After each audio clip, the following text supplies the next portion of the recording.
Good morning বন্ধুরা, কেমন আছো তোমরা সবাই? আশা করছি সবাই ভালো আছো, আমিও ভালো আছি। তাই তো রোজের মতন আজকে আবারও একটা ভিডিও নিয়ে চলে আসলাম। দেখো পুরো ভিডিওটা, তোমাদের ভালো লাগবে। সকালের ওয়েদারটা তো দেখলে কত মিষ্টি, আর কত মিষ্টি হাওয়াও দিচ্ছিল। তো কিছুক্ষণ বসেছিলাম জানলার কাছে, তারপরে চা খেয়ে চলে আসলাম ঘরের ডেইলি কাজ করতে। তো আজকের কাজটা একটু আছে অন্যরকম। তো যাই হোক, বসে পড়লাম ছাঁচি কুমড়ো কাটতে। কালকে শ্বশুরমশাই বলেছিল ছাঁচি কুমড়ো এনেছি, ছাঁচি কুমড়োর ডাল করবে। তো যেহেতু আমি কাল আগের দিন শশার ডাল করেছিলাম, যার জন্য আজকে ছাঁচি কুমড়োটা ছেঁচি করেছি আর রেখে দিয়েছি, ওটা দিয়ে আবার পরেও ডাল করে দেবো। তারপরে দিকে ছাঁচি কুমড়ো বসিয়ে দিয়ে চলে আসলাম সোয়াবিনের মশলা করতে। সোয়াবিনের মশলাটা করে নিয়ে তোমাদের আর তরকারিটা দেখাতে পারলাম না মাঝখানে। দেখো তরকারিটা হয়ে গেছে, সেটাই তোমাদের দেখিয়ে দিলাম কেমন হয়েছে তরকারিটা বলো। তারপরে চিন্তা করতে বসলাম যে এরপরে কোন কাজটা আমি আগে করব, কারণ কাজ তো অনেক আছে। যেটা আমার আগে হবে সেটাই তো আমার আগে করতে হবে, আর একবারে আমি কোনো আইডিয়া নিতে পারি না। তারপরে মাথায় আসলো চলো সিঁড়ি ঘরটা পরিষ্কার করে নিই।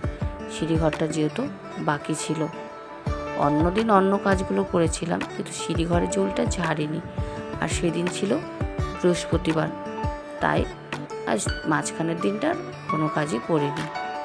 তারপরে চুল ঝাড়তে ঝাড়তে চলে আসলাম উপর ঘরে। উপর ঘরে এসে আবার একটা কাজ নিয়ে বসে পড়লাম। যে কাজটা সকালে করার কথা ছিল সেটা আমার একদম খেয়াল ছিল না। ঝুল ঝাড়ু রেখে দিয়ে বসে পড়লাম বালতি নিয়ে, কারণ ছাদের একটা গাছ আছে জবা ফুল গাছ, ওটার বালতিটা খারাপ হয়ে গেছে। তাই সকালে ঠিক করার কথা ছিল, খেয়াল ছিল না তো। তাই কতক্ষণ ব্রেক দিয়ে ফুটো করার চেষ্টা করলাম, তো কিছুতেই হলো না। তারপর চলে আসলাম রোদের মধ্যে মাটি নিতে। মাটি নিয়ে, কারণ গাছটা আবার বসাতে হবে, তার জন্য। তোমাদের ভিডিওটা কেমন লাগলো অবশ্যই একটা কমেন্ট করো, আর মিষ্টি কমেন্ট করো, যাতে আমার ভিডিও দিতে ভালো লাগে।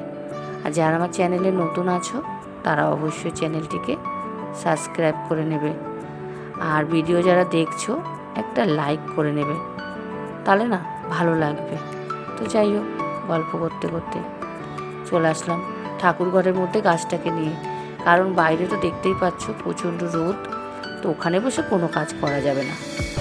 তারপরে ঘরে নিয়ে এসেছি গাছটা, আর গাছের গোড়াতে অনেকগুলো তুলসী গাছ হয়ে গেছিলো। যেহেতু ছাদে আমার অনেক তুলসী গাছ আছে, আর সব গাছের গোড়ায় মোটামুটি তুলসী গাছ আছে, তার জন্য আর এগুলো রাখিনি, তুলে ফেলে দিয়েছি। আর বালতিটা ভেবেছিলাম খুলে গাছটা লাগিয়ে নেব, তো খোলা যাচ্ছে না বলে ভেঙেছি বালতিটাকে। ভেঙে তারপরে বালতির মধ্যে বসিয়ে গাছটা তো ঠিক করে আসলাম। এবার চলে আসলাম দরজাটা পরিষ্কার করতে, কারণ এটা আমাদের মেন দরজা। তাই ভেবেছি চলো দরজাটা পরিষ্কার করে নিই। তো সপ্তাহে আমি একবার করে এমনিও পরিষ্কার করি, বুধবার করে। তো এই দিন একটু হয়নি, এই দিন শুক্রবার হয়ে গেল, তাই ভাবলাম করিনি। আজকে একটু নতুন টাইমে ভিডিও আপলোড করি, দেখি তো কি হয়। রোজই তো একটু এদিক ওদিক হয়েই যায়, টাইম মতন আর ভিডিও দেওয়া হয় না। তো ভিডিওটা আর বেশি বড় বানাতে পারবো না। তো তোমরা ভালো থাকবে, সুস্থ থাকবে, আবার দেখা হবে একটা নতুন ভিডিওতে।